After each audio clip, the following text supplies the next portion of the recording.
Hi everyone, it's Sarah from Thea-Bel, and I'm back with some new content. This time, I'm going to do something a little different. I'm going to do a book review of a really great book that I got over the Christmas break. As an entrepreneur, I know there's many of you out there as well. One of the keys for me, anyway, to staying motivated and on track with my business is to read the occasional self-help book, business book, something written by an entrepreneur. So I thought that I should share some of my reviews about some of the books that I really enjoyed in case you are like me and looking for a little bit of inspiration. So today we're going to talk about Girl, Wash Your Face by Rachel Hollis. This was a book that I got from my mom for Christmas. I guess a couple of the ladies in her church group had recommended it to her, and she got me a copy for Christmas. And you know what? To be honest, I had never heard of her before this, which is such a shame because as a mom myself, I think I would have really found her site useful when I was a brand new mom and struggling and, being an entrepreneur myself.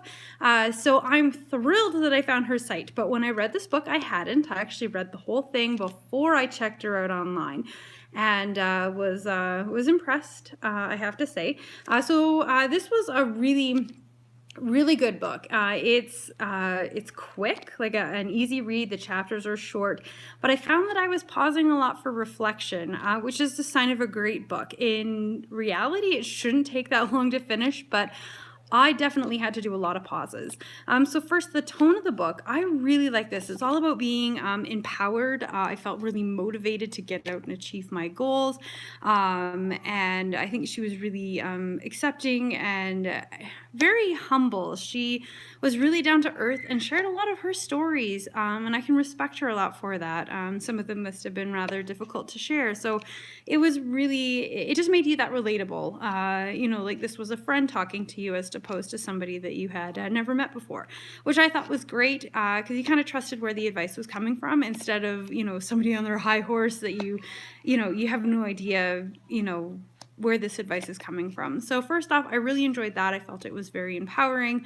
As I said, I was very motivated to go out and try some new things. So the book is made up of some short chapters. Each of them is a lie that I guess she and others have told themselves and kind of demything it. So I don't want to spoil the book too much, but I'll talk about some of the things that kind of stood out for me. You guys know me, I like to keep my videos really short. What I really liked is one of the things she said in here, and I can't remember exactly what chapter it was, but it was about how that you can have anything that you want, but you can't necessarily have it all at the same time.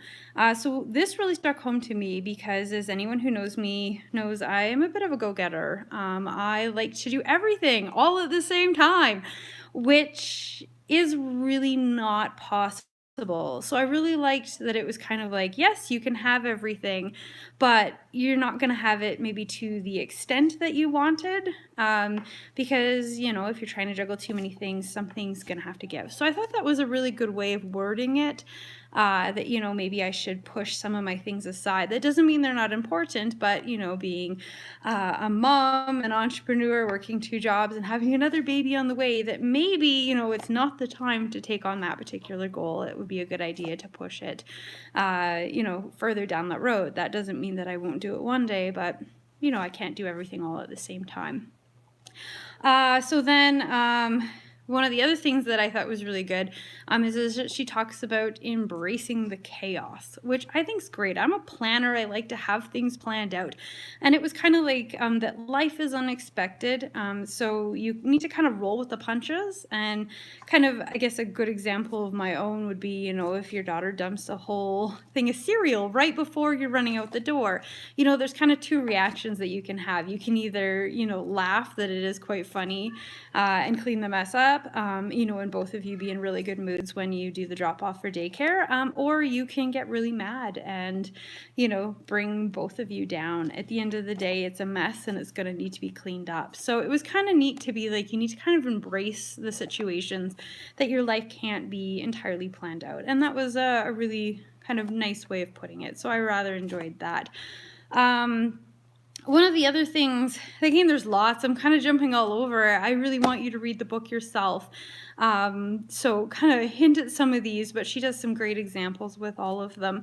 The other thing that I found really good is that is not making yourself small. And what she means by that is that we tend to, as women, underestimate ourselves, undervalue ourselves.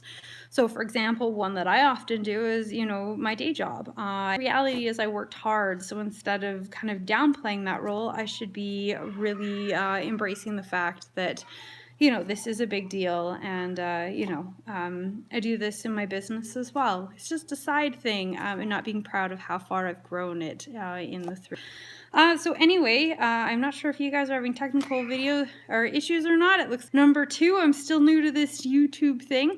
But anyway, I'd highly suggest that you go out and get the book. I found that it was really good, and I can't wait to read her